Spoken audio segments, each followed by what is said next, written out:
Cat 2024 ख़त्म हो चुका है और कैट 2025 की हवा शुरू हो चुकी है और ज़्यादातर बच्चे अभी इस वक्त बहुत सारे स्ट्रैटेजी ढूंढ रहे हैं। कई बार बच्चे मुझसे पूछते हैं कि स्ट्रैटेजी बता दो सर, कैसे स्टार्ट करूं, और मेरा रिएक्शन यही वाला होता है, इससे भी बुरा होता है एक्चुअली। मेरा नाम राज है, मैं iQuanta में QA और DILR पढ़ाता हूं। 25 साल पढ़ाने के बाद मुझे एक बात समझ आ गई कि कैट की तैयारी अगर करनी है तो सबसे पहले कुछ शब्द हैं जो इसको आपको अपने जीवन से निकालने पड़ेंगे। स्ट्रैटेजी, प्लानिंग, रोड मैप, ये सब जड़ से उखाड़ के फेंक दो, तभी तुम्हारा कुछ हो सकता है। As far as CAT is concerned, CAT is an insane exam. 4 lakh बच्चे एग्जाम दे रहे हैं, total number of seat science में 4000 है, तो किसी प्लानिंग से तो नहीं होगी। This is a ridiculous ratio, okay, this is an insane ratio. So इसमें अगर घुसना है तो हमारा जो एफर्ट होना चाहिए वो भी इनसेन होना चाहिए।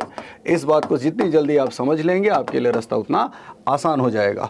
तो ये सारे शब्दों का जो दामन है वो आप जितनी जल्दी हो सकता है आप छोड़ दीजिए। मैं बताता हूँ मेरा जो अपना अनुभव है, जो मेरा एक्सपीरियंस है, उसके हिसाब से प्रैक्टिकली क्या काम करता है, प्रैक्टिकली क्या एफर्ट करना चाहिए, किस डायरेक्शन में करना चाहिए, कितनी क्वांटिटी में करना चाहिए, कितनी फ्रीक्वेंसी में करना चाहिए, वो मैं बताने की कोशिश करूँगा। ठीक है, चलिए देखते हैं। पहली जो स्लाइड है, सबसे पहले तो ये कि QA, अभी ये वाला जो वीडियो है ना, इसमें मैं QA और DILR की बात करूँगा। VARC का जो वीडियो होगा वो अलग से आ जाएगा। ठीक है, QA और DI का कुछ भी करने के लिए सबसे पहले तो आपको टेबल्स करने पड़ेंगे भाई, टेबल्स करने पड़ेंगे बच्चों की तरह। कम से कम अप टू 20 टेबल सीधे सीधे याद होना चाहिए। नाम मालूम है आपका?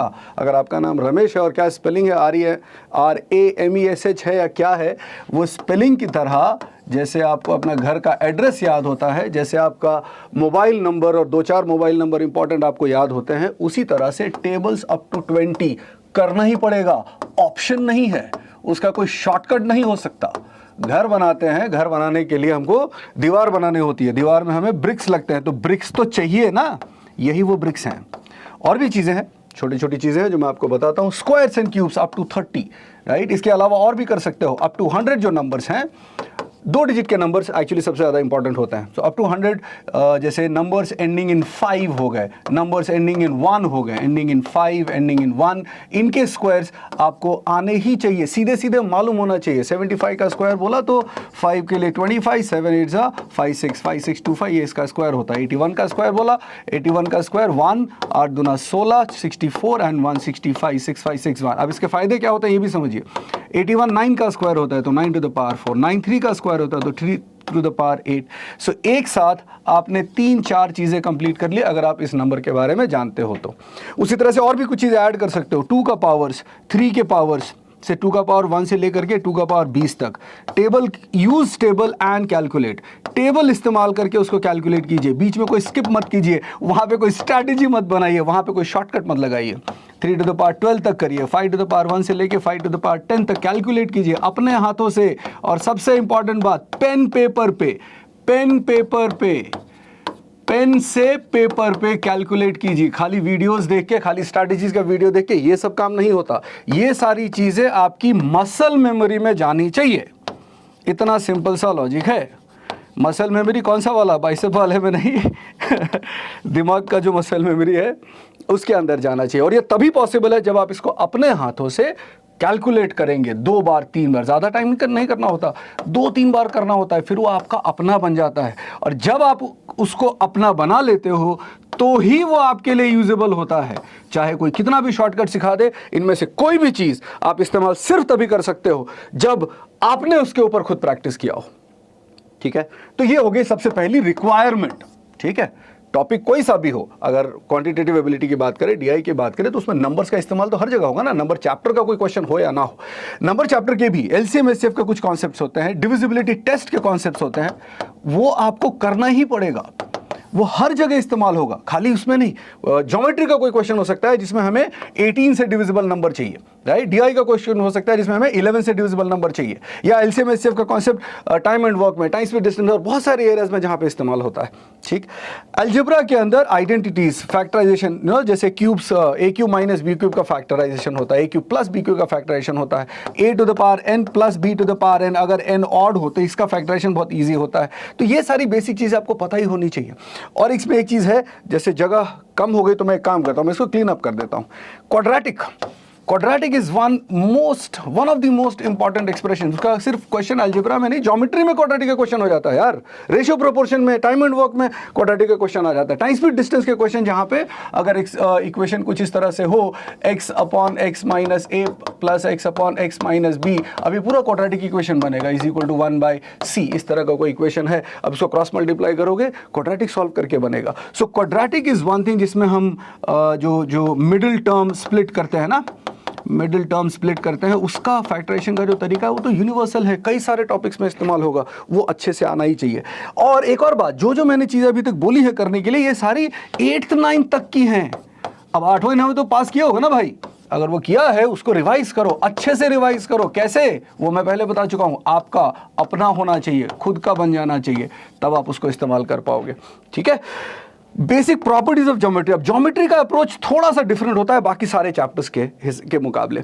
ज्योमेट्री में प्रैक्टिस से पहले, प्रैक्टिस तो करनी ही पड़ेगी, बट प्रैक्टिस से पहले आपको बहुत सारे थियोरी, रूल्स, वो सारे प्रॉपर्टीज मेमोराइज करने पड़ेंगे। अगेन ये सारी भी आपने पढ़ी कहाँ है, 8th में, 9th में, 10th में।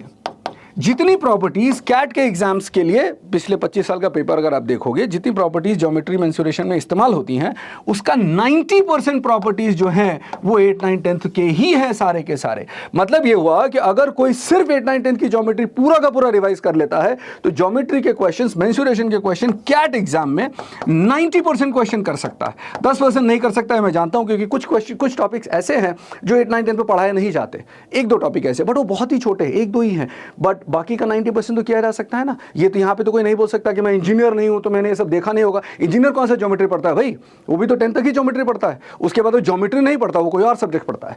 ठीक है। अच्छा, अब उसके बाद idea of basic puzzles and sudoku, जैसे basic arrangement, linear arrangement, circular arrangement, ये छोटी छोटी चीजें होती हैं जो हर कोई कर सकता है। मुद्दा सिर्फ ये है कि आपने अपने आप उसके ऊपर कभी कोई क्वेश्चन, कभी कोई प्रोसेस सॉल्व खुद से करने की कोशिश की है या नहीं की है। अगर आपने किया है तो आपके लिए ये चीज़ें कम से कम 5-6 ऐसे एरियाज हैं एलआर के अंदर, लॉजिकल रीजनिंग के अंदर, जो बहुत ही बेसिक होते हैं, ये हर कोई कर सकता है। हर कोई बोलता है गेम्स एंड टूर्नामेंट, अरे गेम्स एंड टूर्नामेंट में डिफिकल्ट होता है, पता है ना, तो पहले जो बेसिक है वो तो करो। अभी आया था इस साल सिंपल लीनियर अरेंजमेंट के क्वेश्चन आए थे, सिंपल डीआई के क्वेश्चन आए थे क्या 2024 में, और उसमें भी लोग बहुत परेशान हुए थे। खैर उसकी मैं एक अलग वीडियो में बात करूंगा। Lot of people are saying कि 24 का पेपर बड़ा आसान था, तो अगर आसान था तो उतना स्कोर क्यों नहीं दिख रहा है। ठीक है। खैर अभी हम ये देखें कि सबसे इंपॉर्टेंट चीज ये होती है कंप्लीशन एंड फ्रीडम। कोई भी बड़ा एग्जाम, कोई भी बड़ा गोल, एग्जाम क्या, कोई भी बड़ा गोल अचीव करने के लिए सबसे बड़ी चीज ये होती है कि आप फ्रीडम के साथ चीजों को कंप्लीट करें, एक एक टॉपिक, एक एक चैप्टर। अब जैसे मान लो अगर मैथ्स के अंदर 6 हिस्से होते हैं, अरे उसमें एक अरिथमेटिक होता है, अरिथमेटिक के अंदर 8 चैप्टर्स होते हैं, जैसे परसेंटेजेस है। ठीक, अब अगर मैंने परसेंटेजेस लिया, अब उसके अंदर 2-3 टॉपिक्स अलग अलग हो सकते हैं। एक होता है फ्रैक्शन टू परसेंटेज कन्वर्जन, और उसके बाद होता है परसेंटेज चेंज। अब परसेंटेज चेंज जो है उसके बहुत सारे शॉर्टकट्स टूल्स होते हैं, जैसे मल्टीप्लाइंग फैक्टर होता है। तो मान लो अगर मैंने कोई टॉपिक की शुरुआत की, कॉन्सेप्ट्स की पढ़ाई किया, वो कॉन्सेप्ट्स की पढ़ाई कहां से करोगे? अगर आप किसी कोचिंग में ज्वाइंट हो वहां से करो, वो कोई जो भी क्लास कर रहे हो उसको अटेंड करो। अगर आप नहीं ज्वाइन करो, यूट्यूब पे बहुत सारे फ्री लेक्चर्स अवेलेबल है, शुरू तो करो। हमारा खुद का प्लेलिस्ट अवेलेबल है, अभी किसी स्लाइड में आगे ऐड कर देंगे या किसी नेक्स्ट वीडियो में बता भी दूंगा। आप एक बार iQuanta का जो यूट्यूब चैनल आप चेक करोगे, उसमें ऑलरेडी अरिथमेटिक की पूरी प्लेलिस्ट पड़ी हुई है, अलजेब्रा की पूरी प्लेलिस्ट पड़ी हुई है। तो एक बार शुरुआत करें स्ट्रैटेजीज की वीडियोस देखने के बजाय, क्योंकि स्ट्रैटेजी में ना कोई बताएगा नहीं कि परसेंटेज का मीनिंग क्या होता है, या अगर मैं बोलता हूं 20% इंक्रीज है तो उसके लिए मुझे 6/5 से मल्टीप्लाई करना है, ये बताएगा नहीं स्ट्रैटेजी वाले में। ये आपको चैप्टर के कॉन्सेप्ट के वीडियोस में समझ में आएगा। कॉन्सेप्ट्स पढ़ने के बाद उसके प्रैक्टिस करें, उसके जो भी क्वेश्चन है। आप प्रैक्टिस कहां से करोगे? ठीक है, अगेन बहुत सारे फ्री सोर्सेज अवेलेबल हैं हमारे वेबसाइट पे ही, अगर आप जाओ वहां पे फ्री मटेरियल बहुत सारा पड़ा हुआ है। ठीक, वहां से प्रैक्टिस करें। फिर उस टॉपिक के एक बार आपने पढ़ाई कर ली, प्रैक्टिस कर लिया, अब उसका टॉपिक वाइज टेस्ट, ये शायद मोस्टली अगर आप कोई मटेरियल फॉलो करते हैं या कोई क्लासेस फॉलो करते हैं, वहाँ से आप टेस्ट करें, फिर टेस्ट करने के बाद एनालाइज करें आपको कितना समझ में आया, कितना समझ में नहीं आया। अगर कुछ कमी रह गई, वापस कॉन्सेप्ट पढ़िए और उसको आगे दोबारा करने की कोशिश कीजिए। एक बार एक पार्ट कंप्लीट हो जाता है, फिर दूसरे पार्ट पे जाइए, फिर तीसरे पार्ट पे जाइए, फिर एक चैप्टर कंप्लीट हो जाता है, फिर अगले चैप्टर पे जाइए। जैसे परसेंटेज करने के बाद आप रेशियो कर सकते हैं, फिर प्रॉफिट लॉस कर सकते हैं, एंड फिर बाकी सारी चीज़ें। तो एक सिंपल सी चीज़ ये है कि कोई भी टॉपिक जब तक अगर आप कंप्लीट नहीं करेंगे तो उससे प्रॉब्लम क्या होगी वो समझने की कोशिश करें। कंप्लीट करने के बाद ही कॉन्फिडेंस आएगा, कॉन्फिडेंस आएगा तो आप उसको एग्जाम में अटेम्प्ट करने के लिए चूज करोगे। इशू ये हो जाता है कि हम पढ़ते कुछ हैं, एग्जाम में जाते हैं, अटेम्प्ट कुछ और करने लग जाते हैं, किसी और चैप्टर के क्वेश्चन में फंस जाते हैं। वो नहीं करना है। Decision of choosing a question in the exam to attempt has to be yours, it has to be your decision. वो सारा इस प्रोसेस में डिपेंड करेगा कि आपने उसके अंदर कितनी महारत हासिल की है, कितना कॉन्फिडेंस हासिल किया है। इन सब चीज़ों में एक बहुत इंपॉर्टेंट बात यह है कि काम ज़्यादा इंपॉर्टेंट है वॉच टाइम से, ठीक है। आई मीन इनफैक्ट अगर देखा जाए तो आई क्वांटा का जो सक्सेस ईयर वाइज इंक्रीज होते जा रहा है almost 100% every year, the reason, primary reason of that is there is a lot of practice. अगर मैं बताऊँ 5:2 का रेशियो है, अगर हमारा वॉच टाइम 2 आवर्स का है तो प्रैक्टिस टाइम 5 आवर्स का है, ठीक है। आई थिंक इसी तरह का कुछ इनसेन रेशियो आपको फॉलो करना चाहिए। प्रैक्टिस पे ज़्यादा ध्यान देना चाहिए, क्वेश्चन सॉल्विंग पे ज़्यादा ध्यान देना चाहिए। अगर आपसे सॉल्व नहीं हो रहा तो उसका रीज़न ढूंढना वो ज़्यादा ज़रूरी है, फिर उसको रेक्टिफाई करना ज़्यादा ज़रूरी है, ठीक। तो ये सारी चीज़ें कैसे होंगी, ये आप पेन पेपर लेके बैठेंगे और उसके साथ करते जाएंगे। जहाँ जहाँ तकलीफ है उसको दोबारा करेंगे। अगर तकलीफ अभी भी खत्म नहीं हो रही तो उसको 5 दिन 10 दिन के लिए छोड़ के दोबारा उस टॉपिक का रिवाइज करके फिर से उस क्वेश्चन पे जाएंगे, फिर से उसको सॉल्व करने की कोशिश करेंगे, ठीक। तो कहने का मतलब सिर्फ देखते नहीं रहना है, काम करना है, काम करना है। जितना काम करोगे उतना ज्यादा फायदा होगा। This is the only way, दूसरा और कोई तरीका नहीं है इसको करने के लिए, ठीक है। चलिए और देखते हैं।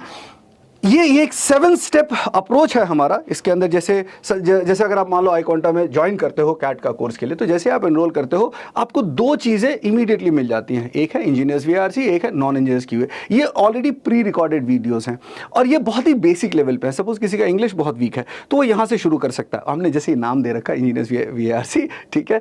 उसमें 100 वीडियोज़ हैं जिसमें कॉन्सेप्ट, अगेन स्ट्रैटेजी वर्ड है बट चलो कोई बात नहीं, बेसिक कॉन्सेप्ट, इंग्लिश की पढ़ाई कैसे करनी चाहिए, वोकैबुलरी पे इंप्रूवमेंट कैसे करना चाहिए, रीडिंग की प्रैक्टिस कैसे करनी चाहिए। उसी तरह से नॉन इंजीनियर्स क्यूए, इसके अंदर क्वांट के जितने भी टॉपिक्स हैं उसके बेसिक कॉन्सेप्चुअल वीडियोस, एंड जो हमारे कमल सर हैं उन्होंने ये वीडियोस बनाए हुए हैं, ठीक है। ये अभिषेक सर ALP सर के नाम से प्रचलित है, वो उन्होंने ये वीडियो सारे बनाए हुए हैं बहुत ही बेसिक तरीके से। These are 2 of the giants in the CAT industry in the country today, ठीक है।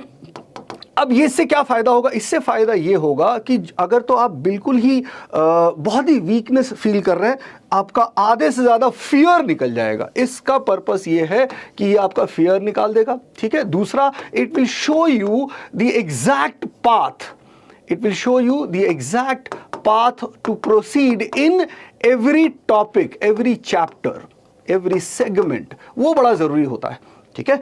एक बार में सारी सीढ़ियां थोड़ी चढ़ सकते हैं, बट वो पार्ट वाइज करके एक एक करके, और हर एक का अप्रोच अलग अलग तरीके से, जैसे ज्योमेट्री का मैंने बताया तो उसमें अलग तरीके से बताया हुआ है। Percentage, profit loss, numbers, permutation combination, हर चैप्टर का अलग अलग तरीके से डिस्क्राइब करके दिया हुआ है स्टार्ट करने के लिए, ठीक। उसके बाद आपकी क्लासेस शुरू होती है। ये आपकी रेगुलर क्लासेस है, टॉपिक वाइज क्लासेस, ठीक। अब ये रेगुलर क्लास में क्या होता है, इसमें जैसे एक ये बच्चा जिसने बेसिक कॉन्सेप्ट कर लिया, अब वहां पे वो कॉन्सेप्ट्स को डिटेल में पढ़ेगा, ठीक। वहां पे सिर्फ बेसिक किया, अब इधर डिटेल में आएगा, डिटेल में आएगा, उसके ऊपर क्वेश्चंस आएंगे, क्वेश्चंस के अलग अलग लेवल्स होंगे। ये क्लासरूम हो रहा है, ये हम क्लासरूम फेसबुक के थ्रू या यूट्यूब के थ्रू कराते हैं, जिसके अंदर ये सारी चीजें कवर होंगी। अब इमीडिएटली इसके बाद ये एप्लीकेशन क्लासेस है। ये एक तरह से you can say backbone of the preparation है, ठीक। इसमें लाइव फैकल्टी आपसे बात नहीं कर रही होगी, यहाँ पे तो हम लोग बात करते हैं आपसे, जैसे मैं पढ़ाता हूँ या विक्रांत सर पढ़ाते हैं या ALP सर पढ़ाते हैं, ठीक। यहाँ पे ये इसके पीछे इंद्रजीत सर का दिमाग है, वो इसके अंदर मतलब बेसिकली क्या होगा, इसमें भी जैसे ये 2 घंटे की अगर क्लास है तो इसमें भी स्टार्ट किसी भी टॉपिक का कॉन्सेप्ट वीडियो से ही होगा। एक बार शॉर्ट में होगा, ये छोटा होगा थोड़ा, ऑब्वियसली क्लास इतना लंबा नहीं होगा, बट इसके बाद क्वेश्चंस अलग अलग लेवल्स के लिए आएंगे, अलग अलग लेवल्स के हिसाब से आएंगे। पहले कुछ ईजी, फिर मॉडरेट, फिर डिफिकल्ट, एंड में कैट लेवल क्वेश्चंस या CAT PYQs and CAT level questions, ठीक। एक तरह से उनको आप ब्रेन टीजर भी बोल सकते हो। सो कहने का मतलब वो जो कंप्लीशन वाली जो फीलिंग है वही इसमें टारगेट रहता है कि वो टॉपिक हमने बेसिक्स पढ़ा, उसका रेगुलर क्लास किया, फिर उसके बाद खुद से सॉल्व करने की कोशिश की। तो यहाँ पे lot of work will have to be done by you, so this helps you to ensure that you practice under the guidance. ठीक है, तो इसमें फैकल्टी छुपा हुआ होगा, बट आपको चेक तो कर ही रहा होगा कि आप कर रहे हैं या नहीं कर रहे हैं। ठीक है, and this goes in sync, जैसे एक टॉपिक यहां पे हुआ, अगले दिन उसका एप्लीकेशन क्लास या सेम डे उसका एप्लीकेशन क्लास, और इसी तरीके से आगे चलता रहेगा। ये करने के बाद अच्छा, ये नेक्स्ट जो लेवल बनेगा, ये बनेगा जैसे वेबसाइट पे जैसे आप लॉगिन करते हो, आपका एक डैशबोर्ड पेज बनेगा, उसके अंदर ये सारे चैप्टर्स के असाइनमेंट्स हैं। तो जब आप ये एप्लीकेशन क्लासेस कंप्लीट कर लेते हो, तब आप उस चैप्टर का असाइनमेंट सॉल्व करोगे। फिर उसके बाद इसके रिवीजन सेशंस जो हैं ये आएंगे। फिर उसके बाद 50 कैट लेवल क्वेश्चंस, राइट।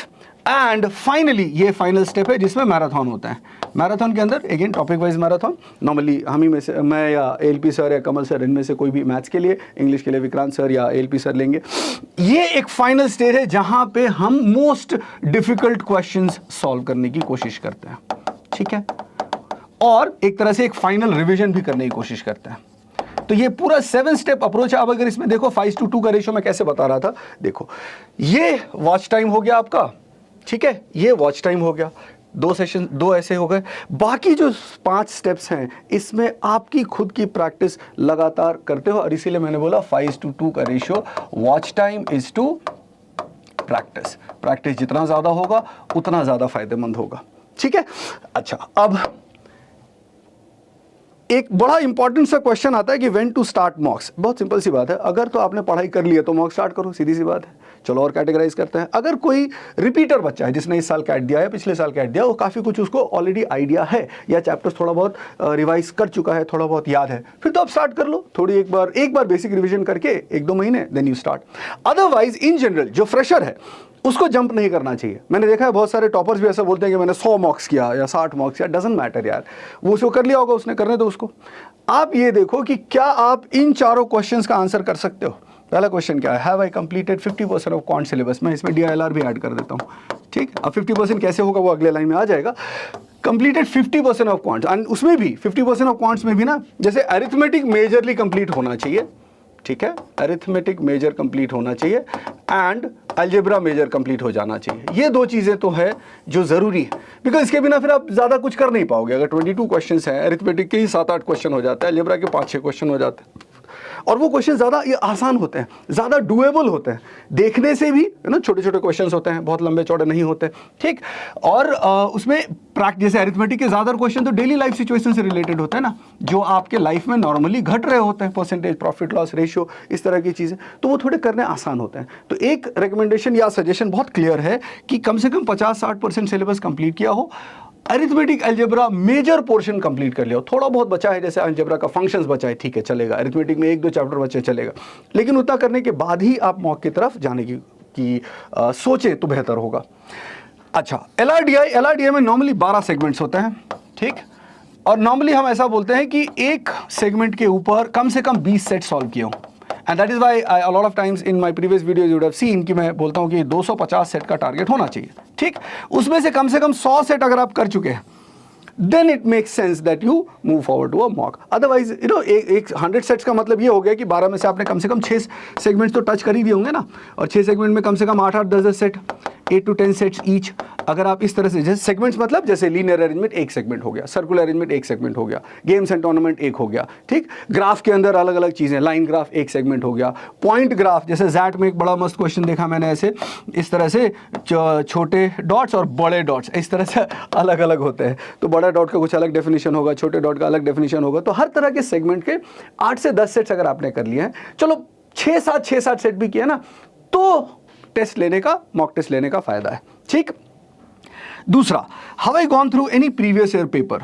बड़ा सिंपल है, कैट का इतिहास कम से कम 25-26 सालों का है, 27 साल का कैट का फॉर्मल पेपर है, अवेलेबल है पूरी दुनिया भर में, फ्री में अवेलेबल है, जहां देखो वहां मिल जाएगा। कम से कम 3 साल का, अब 25 साल का है लेकिन रेलेवेंस भी तो देखना पड़ेगा ना, क्योंकि 2001 में जो कैट का पेपर, जो मेरा पहला कैट पेपर मैंने देखा था, दैट वाज कैट 2000, वो उस समय 155 क्वेश्चन होते थे, आज 80, 68, 70 क्वेश्चन होते हैं। तो कोई सेंस नहीं बनेगा कि उतना पीछे जाए। लास्ट 3 इयर्स कम से कम आपने देखा हुआ होना चाहिए किसी न किसी तरीके से। उसका भी एक तरीका है, अगर आप वेबसाइट पे जाओगे हमारे, उस वहाँ पे आपको टॉपिक वाइज क्वेश्चंस मिलेंगे, टॉपिक वाइज क्वेश्चन मिलेगा। अब ये टॉपिक वाइज क्यों बता रहा हूँ, क्यों जरूरी है समझना, कि आपने अगर पूरा सिलेबस नहीं किया, थोड़ा बहुत किया, तो कम से कम एक काम करो ना, जो जो टॉपिक कर लिया उसके topic wise questions, PYQ, previous year questions CAT के, वो कर लो, उसमें से एटलीस्ट आधे से ज़्यादा कर लो, तो आपके लिए सेंस बनेगा। At least you will have an idea कि व्हाट काइंड ऑफ लैंग्वेज, किस तरह से क्वेश्चंस का प्रेजेंटेशन होता है एक्चुअल कैट के पेपर में। ठीक, चलिए ये हो गया। तो इसका आंसर भी अगर आप यस में करते हैं, कोशिश करते हैं, तो ज़्यादा फायदेमंद है। Do I have time to analyse my mock within 24 hours? Mock देने के बाद एनालिसिस का मतलब ये नहीं होता है कि तेरा स्कोर कितना, मेरा स्कोर कितना, नहीं, ऐसा नहीं होता है, ठीक है। एनालिसिस का मतलब होता है आप अपने आंसर चेक करिए, अगर वो आंसर सही है, ठीक, तो ये ढूंढिए कि आपने गेस किया था कि सॉल्व किया था, ठीक है। अगर वो सही है तो ये समझिए कि आपने गेस किया था या सॉल्व किया था, ठीक। अच्छा, अगर वो रॉन्ग हो गए तो ये समझिए कि रॉन्ग क्यों हुए, है ना, और उसको दोबारा से सॉल्व करने की कोशिश कीजिए। एक सिंपल सा लॉजिक मैं हमेशा ये बोलता हूं कि मॉक टेस्ट अगर आप देते हो, उस मॉक का कोई भी क्वेश्चन जिंदगी में दोबारा, जिंदगी मतलब कैट प्रिपरेशन लाइफ में अगर दोबारा आपके सामने आता है तो आपको करना ही पड़ेगा, आपका धर्म है, वरना आप बहुत ही पापी इंसान है। बहुत सिंपल लॉजिक है, ठीक है। क्यों? क्योंकि वो मॉक में आ चुका है। अगर मॉक में आ गया मतलब वो, सी, मॉक का एक लेवल होता है ना कि भाई अच्छा, कोई भी इंस्टीट्यूट जब मॉक बनाता है तो आप चाहता है कि उससे आपको फायदा हो, कोई भी, ठीक। तो अगर वो डिफिकल्ट लेवल के क्वेश्चंस या अच्छे लेवल के क्वेश्चंस, अच्छे प्रेजेंटेशन, अच्छे लैंग्वेज वाले क्वेश्चन आपको दे रहा है, तो क्वेश्चंस का लेवल ऑलरेडी बढ़िया है, ऑलरेडी कैट के लेवल में माना जाएगा।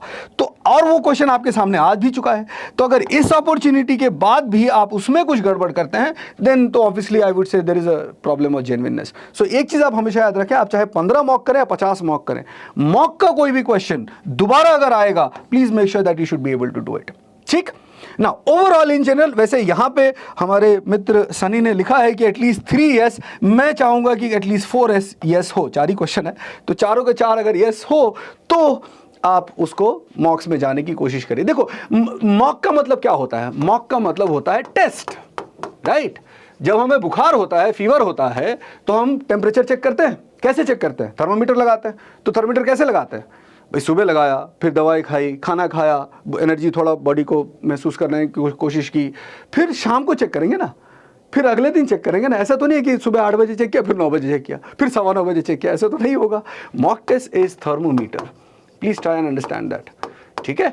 आप उसको लगा के घूम नहीं सकते कितना फनी लगेगा। या उसको आप कॉन्स्टेंटली डेली बेसिस पे बस लगे ही जा रहा है, उसके साथ आप कोई और मेडिसिन नहीं ले रहे, है ना, या ठीक से खाना नहीं खा रहे, डाइट नहीं ले रहे, तो कोई सेंस नहीं बनता। सो थर्मोमीटर की तरह मॉक टेस्ट को इस्तेमाल करेंगे, ठीक है, कि हाँ अब हमने दवाई खा ली, मतलब हमने पढ़ाई कर ली, हमने प्रिपरेशन को अपने 5% और बढ़ा लिया, अब अगला मॉक करेंगे, ठीक। फिर 5% और बढ़ा लिया, फिर अगला मॉक करेंगे, फिर 5% और बढ़ा लिया, फिर अगला मॉक करेंगे। ऐसे होता है। बस एक मॉक दिया, अच्छा नहीं हुआ, गुस्से में रात को दोबारा दूसरा मॉक दिया, फिर से खराब होगा यार। बहुत क्लियर है, इस समय कोई रॉकेट साइंस मत बनाओ। उन सब चीज़ों में स्ट्रैटेजी ढूंढने की कोशिश नहीं करनी है, ठीक है। ऑलराइट, चलो अब ये तो हो गई टेक्निकल बात। अब थोड़ा मेंटल प्रिपरेशन की बात करते हैं, ठीक। एक बहुत सिंपल सा लॉजिक है। मैं पहले स्लाइड पे मैंने बोला था कि mental preparation, psychological preparation, first slide में मैंने कहा था that this is an insane ratio. अगर इनसेन रेशियो है तो इनसेन वर्क चाहिए। अब वो इनसेन वर्क कैसे इंश्योर होगा? मैंने कई बार लोगों को देखा है कि वो इनसेन का भी गलत मतलब समझते हैं। वो अचानक से एक दिन आएंगे, बोलेंगे सर आज मैंने 50 क्वेश्चन सॉल्व किए पूरे दिन में, ठीक। और उस 50 क्वेश्चन सॉल्व करने की खुमारी में वो अगले 1 महीने तक 20 क्वेश्चन सॉल्व करता है। That is not insane work, that is useless work, that is mindless work. Insane work का मतलब ये होता है कि मैं रोज एवरी डे मिनिमम एक सर्टेन नंबर क्वेश्चंस करूंगा, मिनिमम एक सर्टेन नंबर क्वेश्चन करूंगा। अब ये मिनिमम डिपेंड करता है। हाँ, मैं अगर बोलूं कि भाई कितना भी खराब बच्चा हो तो भी वो मिनिमम 15 क्वेश्चंस क्वांट का डेली करेगा। और मिनिमम 40 मिनट्स वीआरसी के लिए तैयारी करेगा। अब वो अलग अलग वो उसके वीडियो में अलग से बता देंगे टेक्निकली क्या। सो 40 minutes, 15 quant questions and come से कम 2 सेट्स एलआरडीआई, ये मिनिमम डेली करना है। अगर आप ज़्यादा कर सकते हैं तो बहुत अच्छी बात है, अगर आप ज़्यादा कर सकते हैं तो बहुत अच्छी बात है। ये मिनिमम का मतलब ये होता है कि जैसे अगर एक हफ्ते में आमतौर पे 7 दिन होते हैं तो 6 out of 7 days every week अगर इसमें ज़रा सा भी कोई डिस्काउंट हुआ ना तो भाई देखो ऐसा है 4 लाख में से 3,96,000 लोगों को बाहर निकालने के लिए ना छोटे छोटे बहाने चाहिए। ठीक है, बड़ा सिंपल सा लॉजिक है।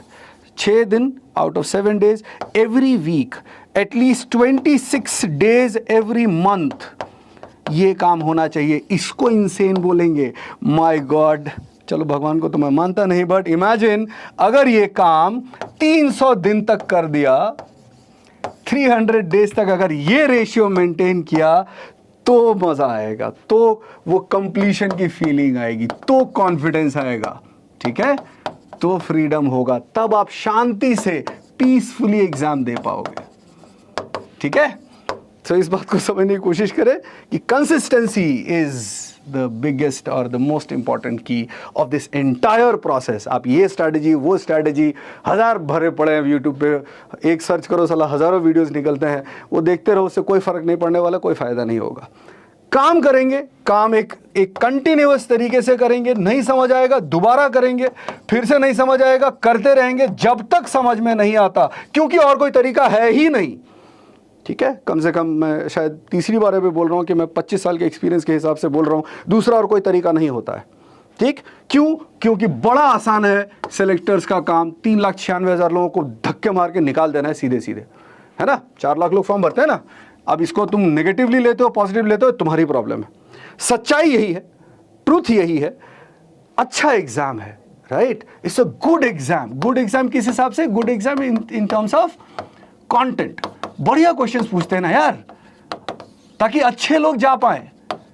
उल जलूल कोई भी उठ के आ गया जो सपने देखता रहता है दिन भर, हाँ, वो लोग आ जाए तो अच्छा नहीं लगेगा ना, ठीक नहीं होगा ना वो। अगर आप पैकेजेस की बात करते हो, 40 लाख 1 करोड़ का पैकेज किसको मिलेगा? अरे वही होगा ना जो थोड़ा बहुत अच्छा होगा।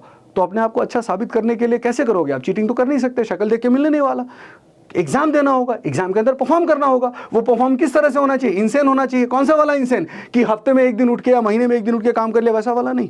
हर रोज उसी मोटिवेशन से, उसी इंटेंसिटी से अगर करेंगे तो जाके ये होगा। और वो मोटिवेशन ना कोई बाहर से नहीं दे सकता, अंदर से आएगा, और आना ही पड़ेगा।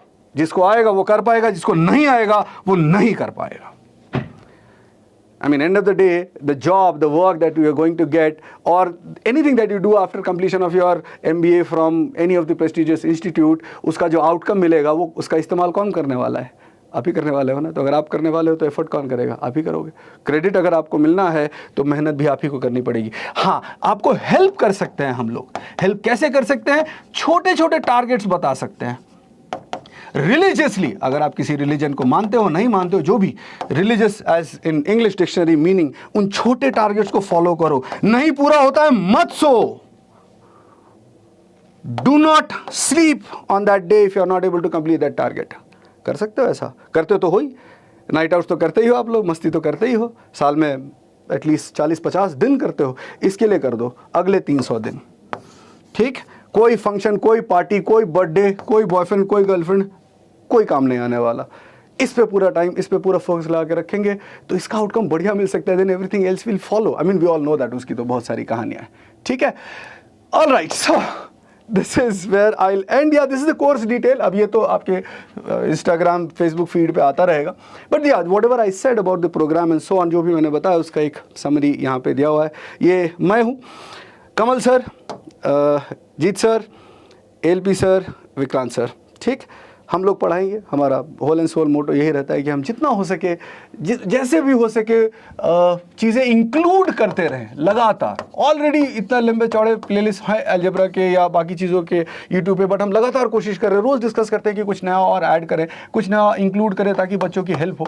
सो the intent is very clear that we keep we try and keep working constantly, you know. Normally the classes, जो रेगुलर क्लासेस होती हैं वो इवनिंग में होती हैं. इवनिंग में 6 से 10 के बीच में यूजुअली होती है, 2 घंटे की क्लास होती है. जो एप्लीकेशन क्लास होती है वो ऐसे टाइम पे होती है कि कोई बच्चा एक्सक्यूज़ दे ही नहीं सकता. वो नॉर्मली 10 से 12 रात को होती है. तो करो, इनसेन काम करना है ना, डेली बेसिस पे करना है ना, हम दे रहे हैं. डेली बेसिस पे आपको फोर्स करके दे रहे हैं, करना है करो, कर सकते हो करो. अगर आपने ड्रीम बड़ा रखा है, उस ड्रीम के लिए क्या क्या सैक्रिफाइस किया भाई. और यहाँ जो सैक्रिफाइस चाहिए वो कोई बहुत सिग्निफिकेंस है भी नहीं. इसके लिए जो सैक्रिफाइस चाहिए वो तो कोई बहुत बड़ा सिग्निफिकेंट सैक्रिफाइस है भी नहीं, है ना. Right, so this is where I will end. My name is Rajkumar Jha. You will find me in iQuanta, either in a class or in a YouTube live session or in any of your Facebook, Instagram feeds, in any such videos. दूसरा, if you want any other thing, anything that you want me to include or us to include, आप इसमें comment में ज़रूर बताइए, ठीक है. So this is where I'll end. Thank you so much and all the best.